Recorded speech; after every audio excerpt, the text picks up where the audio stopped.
All right, from Artisan's budget brand, this is the CJRB Feldspar. I've got the mini and the big, or according to Amazon, the jumbo. I don't know why that's so funny to me. It just is. But we're going to take a look at both and try and figure out which is right for you.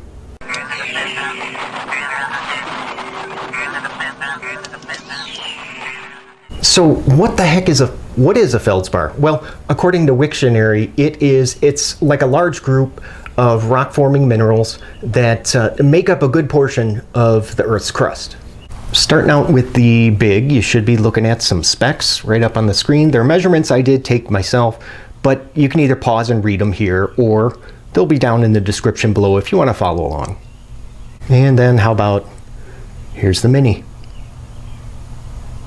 Let's quickly go ahead and do the size comparisons. We're going to start out with a couple of rats, and this one is going to be Thelma and Louise. Now the Spiracos, we got Jake and then Elwood. And then we'll finish up this section with the Griptilians. You're looking at Hall and Oates.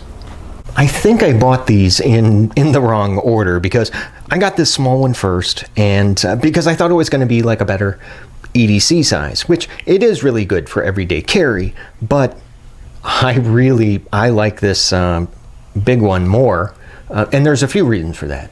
Now, the first reason is going to be because of this this blade length. 3.5 inches is perfect for me because I eat a lot of like English muffins and bagels, so you got to cut those things in half. This blade spans across whatever it is I'm cutting, and I'm able to get through it a lot faster instead of like with the small. And then I gotta like turn it, cut. I know it's stupid, and we're only talking about seconds, but hey, every little bit counts, right? Reason number 2, the handle. Yes, 4.6 inches long, and it just really fills my medium-sized hand. It just fills it so much better, and I like that I can like vary my grip. Like with the small one, you're pretty much can only hold it one way. You can't really move around. With the large one, I can hold it however the heck I want. Reason number 3, the action. Yeah, with my examples, at least, the closing action is way better on the large than it is with this small one. Let me show you.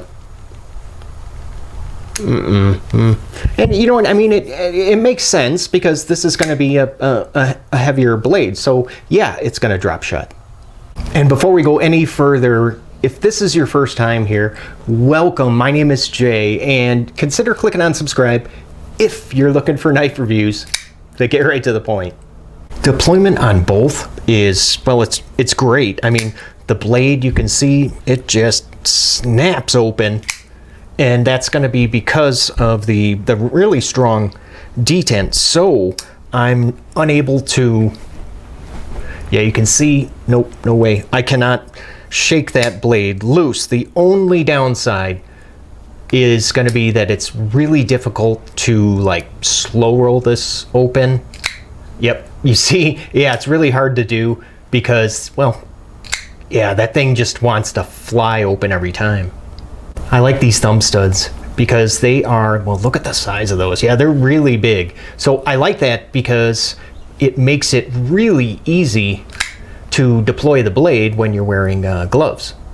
These G10 scales are, well, you can probably tell already in the light there that they are in fact contoured, and I know that they look smooth, but they're not. Not at all. The traction is, well, it's really good here. Now, there's no jimping anywhere on this knife, so I mean that's not a big deal for me, but some of you like that, so you want to know that going in. Now the nested liners on both of these knives are locking up right at around like 35 to 40%, and also on both of them, they're not perfectly centered. I mean, they're off just by a little bit. They're really close. I know some of you don't really consider this to be like this choil to be big enough for a finger, especially on the small one. I mean, I can just barely fit my finger in there, but you know what, it doesn't feel like it's gonna cut me or anything, so I guess, you know, it's just large enough. As long as we're talking about that that choil, I want to show you like one of my favorite features of this knife. Now, usually I can only close like a knife this way on like a dedicated lefty knife like my Sebenza here, because, well, you know, it's easier to move that lock bar over with the thumb than it is with the index finger. Plus, you know, with a dedicated lefty knife, there's less of a chance, you know, I'm going to cut myself, because as you can see, that blade is just hitting on my thumbnail there. With this big Feldspar, now not only is the lock bar like easier to move with any finger, but look at that access area. Oh man, they just give you just a nice generous area to be able to get at that nested liner pretty easily. Also, and the choil location, it makes it possible, so as a lefty I can close the knife this way, and then you see where it hits perfect right there on the nail of my index finger. I love that. I mean, because usually I can only do this with like left-handed knives, so the fact I can do it here, oh yeah, I'm excited. We get the standard CJRB Artisan Cutlery recessed deep carry pocket clip, which is just going to be a tip up only for righties. Yes sir, and we do have some lefty love. Thank you very much. And did you notice now one of these pocket clip screws, can you see? Yeah, one of them is pulling double duty as a body screw as well. Now, regardless of the knife size, you can see that the pocket clip it's exactly the same on both of them, unlike, well, Civivi here. And you see they'll go ahead and they'll put like a smaller clip on their smaller knives and a larger one on the big stuff. I like that. One missed opportunity here is going to be, yeah, with those liners. Can you see? No skeletonization going on the inside there in an effort to reduce that weight, which isn't, you know, it's not too bad. What, 4.2 ounces, which is going to be about 1, 2, 3, 4, 5, about five AA batteries, or oh, look at that, almost the same weight as the Civivi Praxis. I'll admit, I love knives that have both like a flipper tab and thumb studs, or like a flipper tab and thumb holes, but I also really like the benefits of not having a flipper.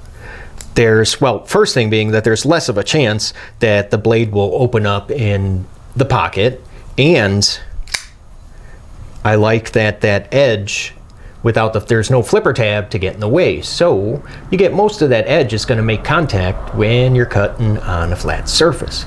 They did a pretty good job with the factory edge that they put actually on, I believe both of them are pretty good, and yep, they look to be even on both sides, so hey, that's always a good sign. You know what, I need to stop talking. Let's just see how well these cut. So we're going to start out with the large one, and it's 3.15 millimeter thick blade. Oh my goodness. Yeah, okay, that cuts good. How about the little? Wow, that edge geometry is something else, because these both cut the same, and that's excellent. I'll be sure to go ahead and include links to Amazon down below in the description, where you can buy the large for $37. The small one is going to cost about $35. Now, I'm not going to say that they cost too much, okay? But it's close. How about we go ahead and finish up with a question. If I lost these, would I replace them? Yes, absolutely I would. I mean, they look good, they feel good, and they cut good. Now, if you enjoyed this video and you got, like, I mean, any value from it, do me a favor and let me know by just leaving one of these. And don't forget to click on subscribe. Thanks for watching. I'll see you at the next video. You guys take care. Hey, I'll see you later.